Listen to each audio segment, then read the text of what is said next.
¿Cuáles son los tres saberes? Los tres saberes son conocer, ser y hacer. Los tres saberes. Conocer, ser y hacer.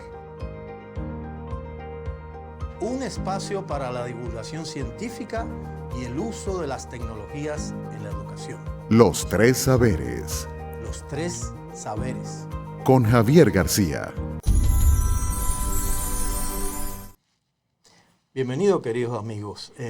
Como todos los viernes a esta hora, vamos a estar con ustedes.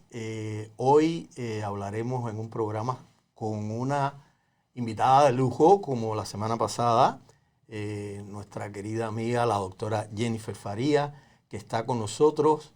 Y hablaremos de temas que tienen que ver con la divulgación científica y por ahora casi siempre con la educación y con las tecnologías relacionadas con la educación. Antes que nada, quisiera agradecer a nuestros patrocinadores, Learning for Peace, Humboldt International University, Humboldt Foundation, AmProtec de República Dominicana, Onda Campus y el Grupo Ardopa de la Universidad de Extremadura y todas las personas y organizaciones, la organización ciata.org, que nos ayudan, nos apoyan, nos impulsan a trabajar en este sentido y con los cuales tenemos las mejores relaciones y le agradecemos tanto. Pero vamos al grano. Aquí está Jennifer con nosotros. Trabajamos juntos. Jennifer es una gran persona, una gran profesional, una gran académica y una gran luchadora por la vida. Admiro mucho a Jennifer por su espíritu, por su capacidad de salir adelante y por todas las maravillas que muchas veces nos presenta. Hoy vamos a hablar de políticas públicas en la educación, en la cual tema en el cual Jennifer es una experta, ya que Jennifer trabajó a nivel del Estado en Venezuela durante años en este tema. Por lo tanto, ha acumulado un caudal de información muy importante sobre estas cuestiones de política pública en la educación. Y vamos a tratar de no debatir, pero de intercambiar ideas sobre este tema y que ella nos pueda expresar sus criterios con respecto a la política pública. Primero, Jennifer, para las personas que no tienen una idea exacta de qué cosa es políticas públicas en educación, ¿tú nos pudieras dar una conceptualización, qué elementos conforman la política pública en la educación? Bueno, muchísimas gracias, Javier, por esta invitación. La verdad es que cuando tuve la oportunidad de ser parte de la gestión pública en Venezuela, en el estado Zulia, que siempre fue de oposición, y es importante hacerlo recalcar ahora por la situación en la cual vive Venezuela, porque tiene que ver mucho con la definición de las políticas que nosotros tratábamos de implementar en ese momento. Lo más importante es que a nivel local, regional o de provincia o a nivel de país siempre hay unos estatutos legales que definen cuáles son los fines de la educación según cada nación. Hay unos elementos supraconstitucionales que tienen que ver, por ejemplo, la educación como derecho humano a través de la UNESCO, pero cada país tiene una característica en particular. Dependiendo de esas características y de esos fines que tiene la educación, es que se definen las políticas públicas, porque hay un programa de gobierno general, que ese programa de gobierno se alimenta de cada una de las decisiones que hay en cada uno de los municipios, por localidades, en cada uno de los estados, y de allí se hace sinergia para poder definir cuáles son las políticas públicas. Toda política pública tiene tres elementos, que son los programas, planes y proyectos. Así como se organiza, es que también se hace la asignación presupuestaria para poder alcanzar los objetivos que tiene definida esa nación. Entonces, por ejemplo, cada país dice, bueno, del Producto Interno Bruto de nuestro país le vamos a asignar el 3% a la educación, el cual se va a distribuir hacia cada una de las localidades y cada uno de ellos, según su programa de gobierno, define cuáles son esos programas sociales, programas educativos que conforman la manera de trabajar y operar en cada una de las escuelas. Digamos que es como un efecto cascada, desde lo más grande hasta lo más simple o lo más pequeño, que es ya cada unidad o diríamos cada una de las escuelas, hablando de la gestión pública en términos básicos educativos o a nivel universitario. Correcto. Bueno, Jennifer, nosotros hablamos para un público iberoamericano de alguna manera y sería interesante que tú nos comentaras cómo tú has visto o cómo ves las políticas públicas en educación con todos estos elementos que tú has señalado, ¿no? Que tienen que ver, digamos, con el Estado. Me imagino que también participa la sociedad civil, porque, bueno, conforma parte de la sociedad y la educación es algo muy amplio. Me imagino que la empresa privada también tiene alguna incidencia en esto de las políticas públicas. ¿Cómo tú ves en Iberoamérica esto que estamos hablando, esta idea de la política pública? ¿Cómo se ve en las diferentes regiones, en diferentes países? Ya sabes que es difícil hablar de políticas públicas si no hablamos de política. Por lo tanto, esto, aunque sea de una forma tangencial, pero vamos a tener que referirnos a las políticas de diferentes países. Entonces, yo te pregunto, ¿cómo tú ves en América Latina como región, en Iberoamérica como región, ya que estamos tan conectados con España y Portugal también en estos temas y provenimos de ellos de alguna manera, tenemos esa tendencia, podamos decir, educativa en el mismo camino que estos dos países? ¿Cómo ves tú en la región las políticas públicas en educación? ¿Son buenas, son malas? ¿Promueven lo que es el objetivo fundamental de la educación? Hay un ente que permea todos los programas de gobierno que están asociados a la UNESCO y tiene que ver con el proceso de formación integral del individuo. De hecho, tu programa se llama así. Y los 3 saberes tienen que ver con el ser, hacer y el conocer. Esto lo hago como referencia porque entonces cada una de las naciones que están suscritas a ellos hacen una reforma curricular que desde los años 1980 vienen transformando la manera de educar en las escuelas para lograr ese proceso de formación integral. Desafortunadamente, hablar de una generalidad, digamos que todos queremos encontrar lo mismo, pero hay algo que es la finalidad educativa. Por ejemplo, en la Constitución de Venezuela, en el artículo 102 te dice cuáles son los fines de la educación, pero que muchas veces se vio violentada porque cuando hablamos del pensamiento libre y democrático, cuando entra una transición hacia un socialismo que se convirtió en una revolución y que luego pasó a ser ya una dictadura, la intencionalidad educativa se transforma y transgrede lo que establece la Constitución. En América Latina vemos el comportamiento similar. Hay naciones en las cuales vemos transiciones políticas donde cada uno va generando un programa de gobierno, pero si hay un cambio de partido, inclusive a nivel interno, y tienen unos fines educativos distintos, entonces va cambiando esa intencionalidad o finalidad educativa, la cual lamentablemente está siendo manipulada por aquellos que lideran esos procesos, cuando realmente como derecho humano debe ser universal, porque Claro. así se establece. Claro. Entonces, ¿qué pasa? Que digamos que a nivel universal el estudio de las neurociencias y el desarrollo de las emociones, la inteligencia emocional, ha demostrado la necesidad de cambiar el sistema educativo a nivel global para lograr ese ser integral que se requiere en un mundo donde está cambiando constantemente. Pero ¿qué pasa? Que ya depende de cada nación cómo va a definir esos fines y esas políticas educativas como entes rectores. Bien, se llaman ministerios, se llaman direcciones generales educativas, según como cada nación las establece. Ellos establecen un currículo nacional y allí se establecen cuáles son los parámetros educativos para cada uno, la asignación presupuestaria y cómo eso se va a ejecutar o operativizar a nivel local, a nivel regional y a nivel nacional. Entonces, ¿qué pasa?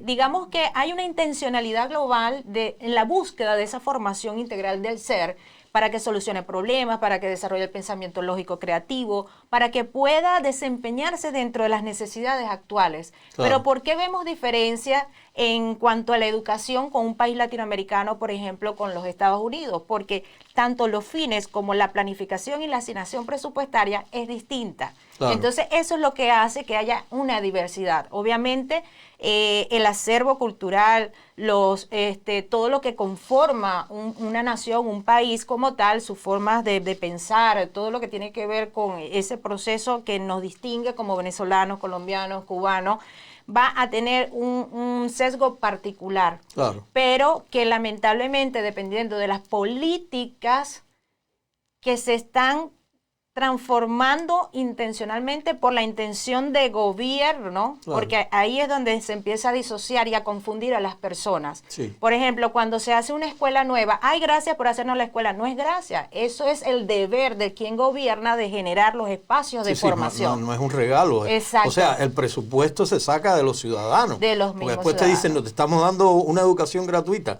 No, es que ellos los gobiernos toman el dinero de los ciudadanos y con eso tienen el deber de brindar ese servicio, esa cuestión particular, tanto la salud como la educación, como otros servicios que debe establecer el gobierno para sus propios ciudadanos, que al final son los que reportan con sus ingresos esos dineros que se utilizan en ese tema. Yo ahora que tú estabas hablando de eso, me viene a la mente, por ejemplo, el caso de Cuba. Yo nací en Cuba y tantas personas que se graduaron, tantos profesionales que se formaron, tanta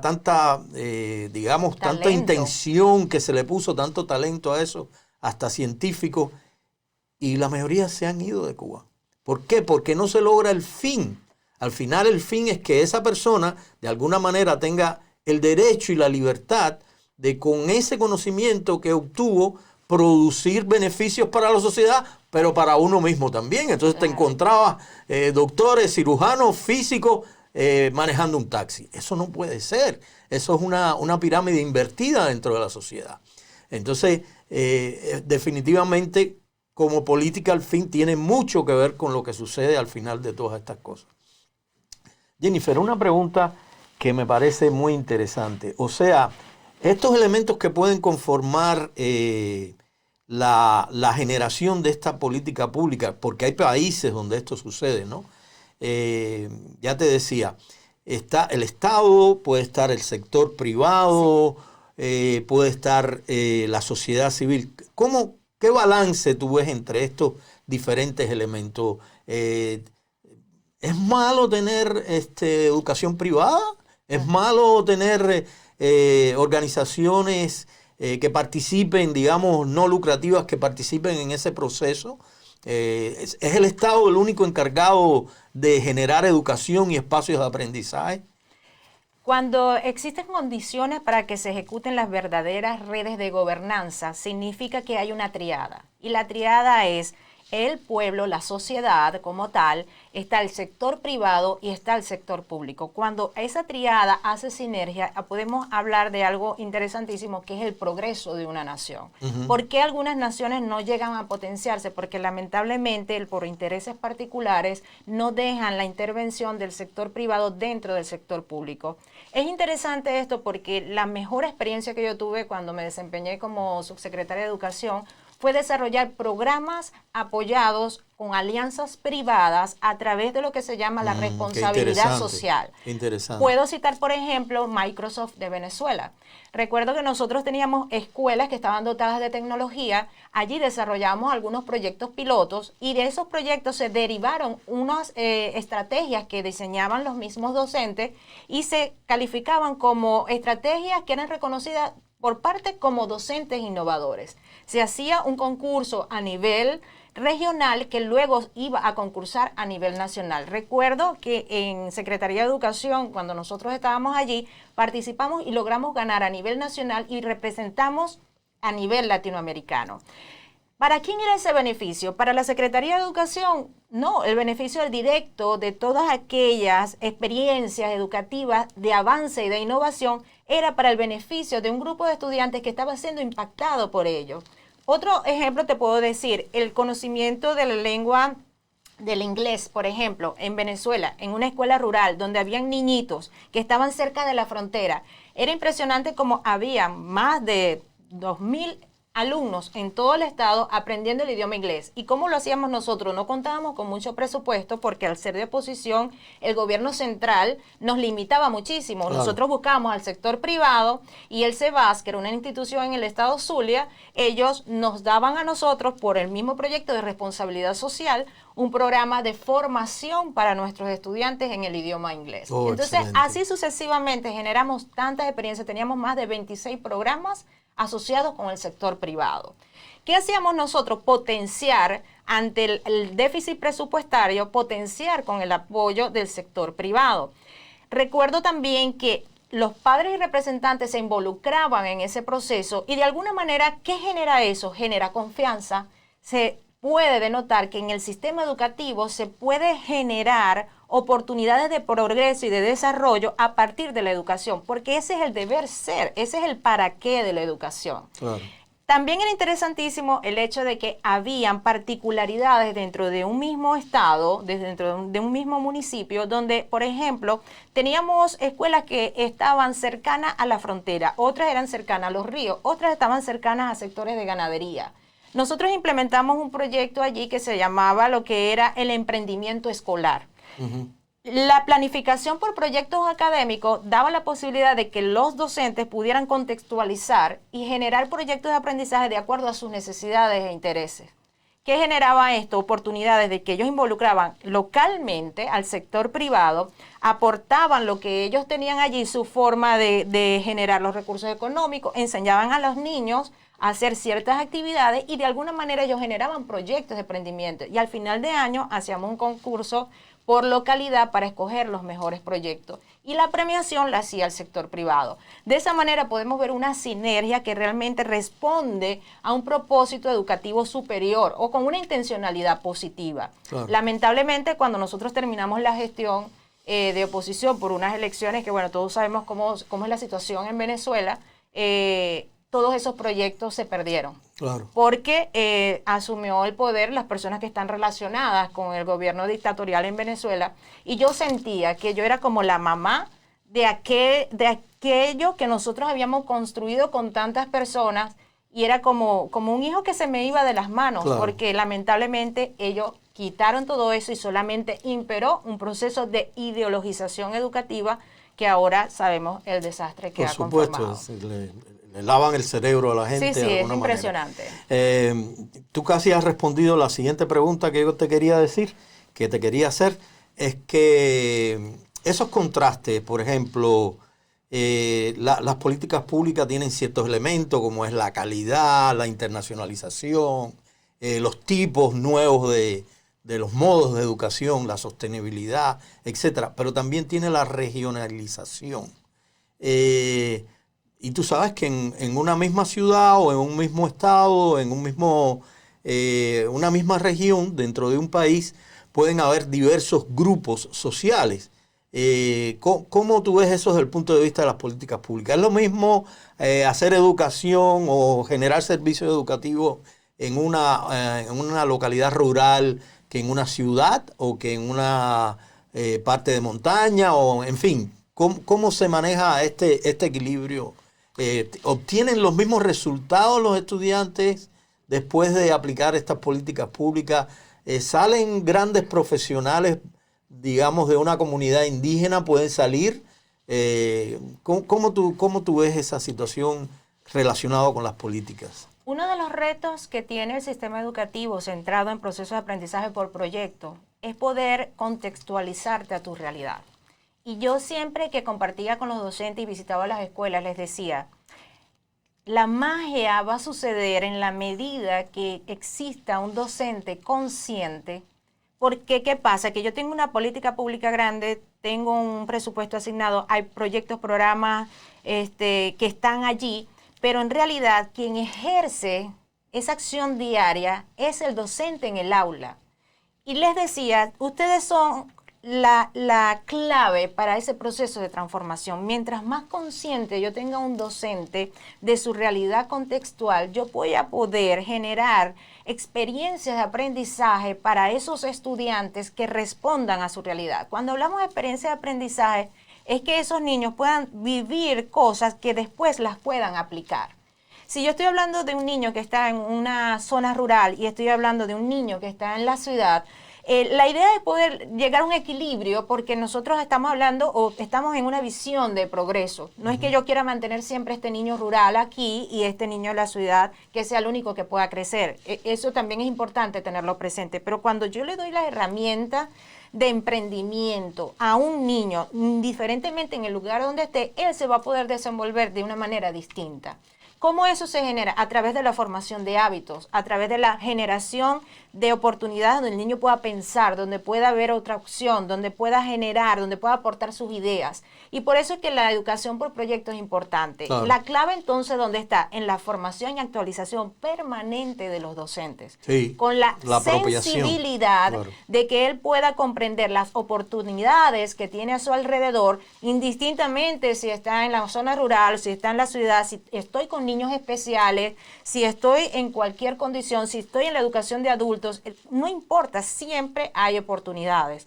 Lo primero es que el docente debe aprender dónde estoy, cuáles son las oportunidades que tengo, y tengo que ver el sector privado, el sector público, padres y representantes, cómo yo me apropio de todo eso y hago de mi aula el espacio de aprendizaje donde yo voy a aportar, facilitar y mediar todas esas experiencias que requieren estos niños de 8 años, de 12 años, de 15 años, que cuando sean hombres y mujeres puedan llevar y transferir todo ese aprendizaje de una forma natural, no por memorización, no porque se le exigen, no, porque ya es un hábito que vive en él y que tiene otra manera de mirar al mundo. Y por eso allí la tecnología juega un papel muy clave, porque es lo que le da una participación igualitaria a todos para Claro. tener el acceso a entender cómo funciona el mundo, porque a la final somos ciudadanos del mundo, ni Claro. siquiera de una escuelita que esté allá cercana al río, como la que pueda estar cercana en Washington, D.C., en un país del Sí, lo primer que yo mundo. hablaba el otro día con Carlos, se pueden crear comunidades de aprendizaje a diferentes niveles, inclusive a nivel de país, a nivel internacional. Pero fíjate qué interesante el caso comparado, contrastado con América Latina de Singapur. Singapur es un país pequeño y ahora está en los primeros lugares en todas las cosas, en economía y entre ellos educación. Pero ellos establecieron la educación como parte de la vida, o sea, establecieron un marco de competencia donde tratan de eliminar los gaps, o sea, los espacios que hay cuando uno pasa de un nivel hacia otro, o sea, de nivel primario a nivel secundario, de nivel secundario a nivel terciario. Y entonces ellos van entendiendo la educación como una formación para la vida.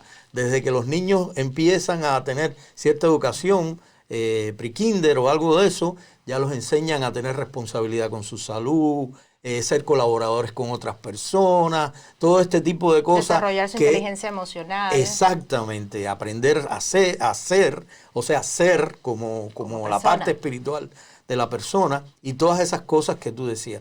Y sin embargo, cuando te vas a ver los promedios, las notas o las evaluaciones de nuestros países están bastante mal.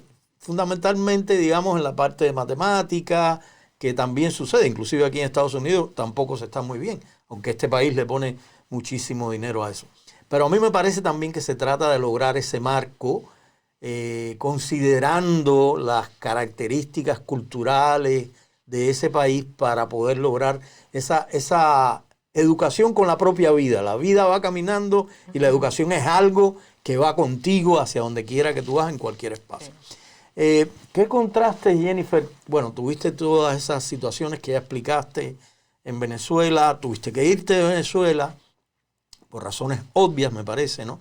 ¿Qué contraste tú has encontrado entre la educación en Venezuela, en América Latina, con respecto a Estados Unidos? ¿Qué diferencias tú ves?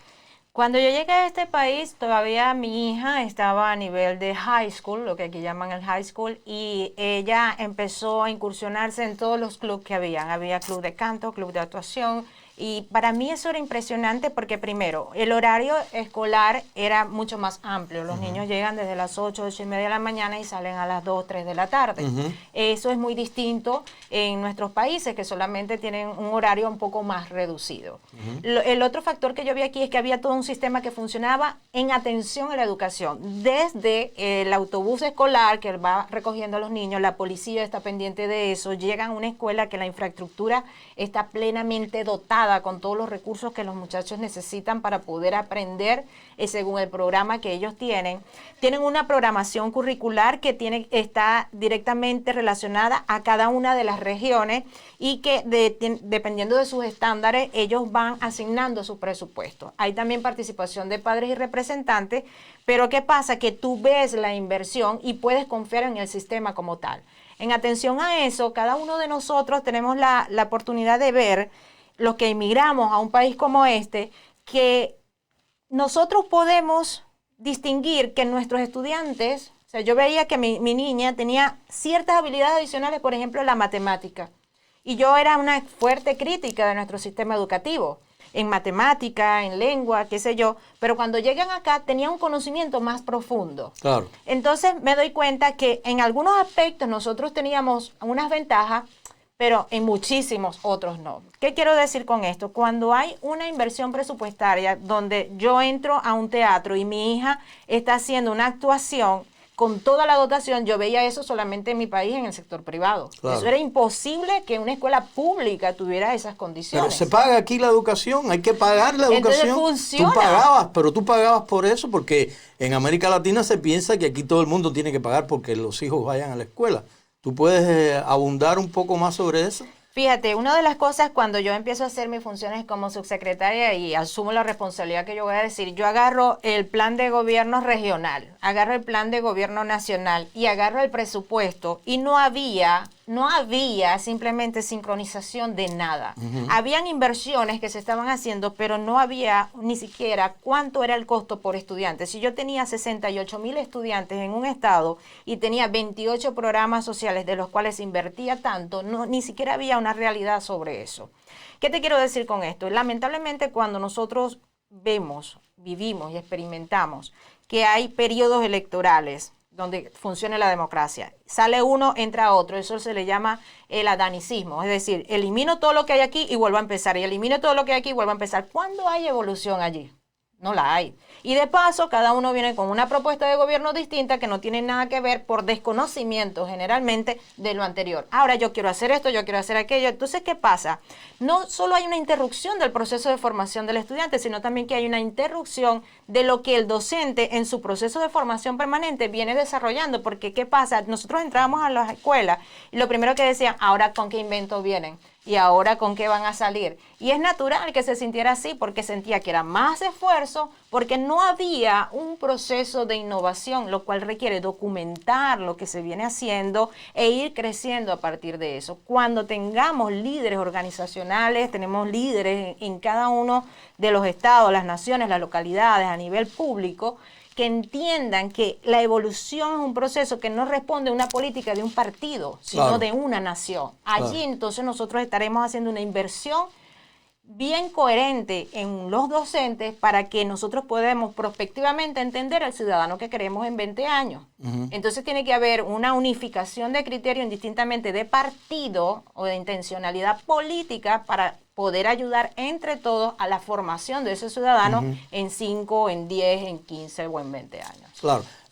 La pregunta que te hice iba dirigido a si se pagaba la educación aquí en Estados Unidos, porque la gente en América Latina piensa que No, hay sí que se pagar paga con los impuestos, definitivamente. con los impuestos, pero tú no tienes que pagar una cuota directa No, a para la nada. escuela. No se pagan los libros, no se paga la educación, no se paga la profesora, no se paga el suplente. Pero con los impuestos, claro que se todo paga. Aquí se eso, paga todo con los impuestos. Sí, pero no adicional al impuesto, No. que O es sea, lo que funciona. Sí en hay nuestro educación país. privada, el que quiera llevar a sus hijos y tenga las posibilidades para llevarla, pero aquí hay una educación pública de calidad. De calidad. De calidad, y todos los niños pueden participar, y después si obtienen muy buenas notas pueden aplicar a becas a las grandes universidades, sí. incluyendo Harvard, incluyendo Por ejemplo. el Instituto de Massachusetts y todas las Sí. grandes universidades de Estados Unidos, sin costo alguno, porque tienen buenas notas. O sea, se promueve la meritocracia, la buena actitud, los buenos Sí. estudios. O sea, eso es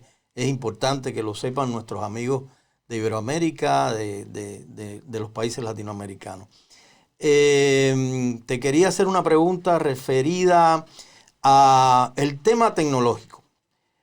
O sea, la tecnología va a una velocidad impresionante, ¿verdad? Y tú ves que cada día hay más cosas, y ahorita ya estamos viendo los carros autónomos, la cuestión esta del 5G, la quinta revolución industrial, vino la pandemia, todo el mundo empezó a utilizar herramientas tecnológicas. ¿Cómo hacer que las políticas públicas, cómo preparar? Porque tú has hablado varias veces de los maestros, los cuales muchas veces no tienen las competencias digitales, no dijera yo los maestros, ni los ministros, ni los viceministros, ni los directores de escuela, ni los directores en los ministerios tienen la formación necesaria para entender los procesos educativos mediados por tecnología. Bueno, ¿qué políticas públicas y qué le recomiendas a esas personas que nos están escuchando y que tienen algún cargo dentro de la educación en los países de América Latina o de Iberoamérica? ¿Qué deberían hacer para ponerse a tono con esta situación del uso de las tecnologías en la educación? Es un reto bastante grande, te explico, porque lo primero que hay que empezar como líder de una nación, un presidente que tiene un ministro o una ministra de educación, tiene que pensar en el individuo que se requiere. Y si ese individuo que se requiere es nativo digital, porque la generación de los jóvenes son nativos digitales, ¿qué competencias yo necesito que ellos desarrollen para que se puedan insertar laboralmente en un futuro y puedan generar o significar o representar el desarrollo de la nación? Eso por una parte. Quiere decir que yo necesito escuelas que tengan programas de dotación, porque hay tres cosas.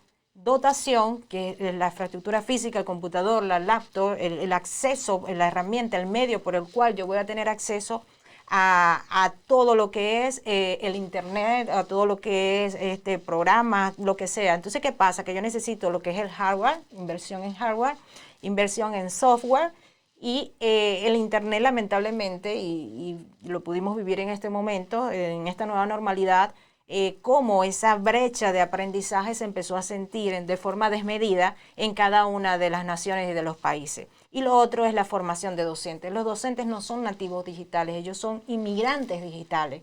Entonces no es que los maestros son brutos, que los maestros no quieren, no, es natural que ellos tengan unas competencias desarrolladas a nivel didáctico, pero no necesariamente a nivel tecnológico. Por tanto, si yo hago una dotación, si yo tengo internet, pero no tengo un docente formado, ¿cómo él va a mediar el proceso de aprendizaje? Necesito tener esa triada bien clara para hacer una inversión coherente y no sentir que se me pierden el apoyo tecnológico o la inversión en todo lo que se requiere para que eso pueda funcionar. Necesariamente tenemos que invertir en el docente y tenemos que ver que ese docente tenga las herramientas tecnológicas para poder generar en otros ambientes de aprendizaje virtualizados el contacto con los estudiantes y así sucesivamente para poder crear esa política educativa como tal. O sea, tiene que ser un programa estructurado de una forma integral porque si no se pierden los esfuerzos. Definitivamente estamos en una situación bastante difícil porque a los maestros y los líderes, digamos, del sector educativo, no tener en sus manos el control o las competencias mínimas digitales, no saben muchas veces qué hacer, o sea, qué decisiones van a tomar. Se frustran. Y entonces tampoco acuden a la gente que sabe, porque dentro de los países estoy seguro que hay muchas personas que están preparados en estos temas. Hay doctores, hay académicos, y pensar que no es la tecnología la que resuelve el problema, sino es la combinación de una serie de factores pedagógicos con tecnológicos que son los que pueden resolver el problema. Y las estrategias verdaderamente están siendo todavía muy cuestionadas y la calidad de educación se va a cuestionar mientras no lo puedan hacer bien. Bueno, finalmente te quiero preguntar, Jennifer, ¿cómo ves la educación del futuro? ¿Cómo ves el rol del Estado, de los diferentes actores que tienen que ver con la educación? Ya los hablamos, lo público, lo privado, la sociedad. ¿Cómo tú ves en el futuro este enclave, esta situación entre las diferentes cosas y la educación del futuro? El reto está en la igualdad de condiciones. En la medida que nosotros podamos generar igualdad de condiciones a nivel rural, a nivel de la ciudad, a nivel de cada nación, es que nosotros vamos a poder considerar cuál es ese proyecto educativo que yo necesito para el desarrollo de la nación. Cuando haya esa sensibilidad, cuando existe esa claridad, es que nosotros podemos contar con las condiciones físicas y las condiciones de formación permanente del docente para poderlo alcanzar. La accesibilidad al Internet es muy distintivo en los países. Imagínate en las localidades más rurales. El reto más grande va a ser poder generar estas mismas condiciones a todos para que todos tengan la igualdad de oportunidad, no solo de tener el acceso, sino de poder progresar. Lo importante es que nosotros en esta nueva normalidad que hemos comprendido que la inmediatez está demandando contenidos para la solución de problemas, satisfacer necesidades, para profundizar en conocimientos que sean óptimos para nuestro desempeño en la vida diaria. Y allí la educación también tiene que transformarse. Mientras tengamos personas con más inteligencia emocional, porque fíjate que las tasas de suicidio, de depresión, de divorcio se generó y se multiplicó en esta época, y eso es resultado de que de no tener un dominio emocional. Entonces la dimensión del ser es prioritaria. Claro. En la dimensión del conocimiento, ¿qué es lo que realmente es necesario que ellos aprendan en la escuela para que ellos también tengan ese acceso? Y a través del hacer, pues necesariamente ese hacer tiene que estar centrado en la educación mediada por la tecnología. Muchas gracias, Jennifer. Te agradecemos tu fluidez, tus conocimientos y cosas que se han quedado en el tintero. Creo que vamos a tener que tomar una segunda entrevista para poder aprender más de ti, que verdaderamente eres un libro abierto, como decía José Martí. Muchas gracias. En el día de hoy estoy totalmente satisfecho de tus respuestas y me parece que sí vamos a tomar una segunda vez. A ustedes, queridos amigos, les doy las gracias por compartir este espacio de los 3 saberes: saber conocer, saber ser y saber hacer. Vamos con estas cosas que estamos haciendo a aprender a mejorar nuestra capacidad de saber, de ser mejor. Saber es una cosa maravillosa. Cada día que aprendes vas a ser un ser mejor. Y lo mejor es el saber, porque el saber está dentro de ti. Muchas gracias y hasta el viernes que viene. ¿Cuáles son los 3 saberes? Los 3 saberes son conocer, ser y hacer. Gracias a todos Los ustedes que 3 conectaron por allí saberes. o que lo van a ver posteriormente. Conocer, ser, Gracias. un espacio para la divulgación científica y el uso de las tecnologías en la educación. Los 3 saberes. Los 3 Coño, no, más saberes. largo. Con Javier Aquí en García. la pared. Qué fluidez, por tu madre.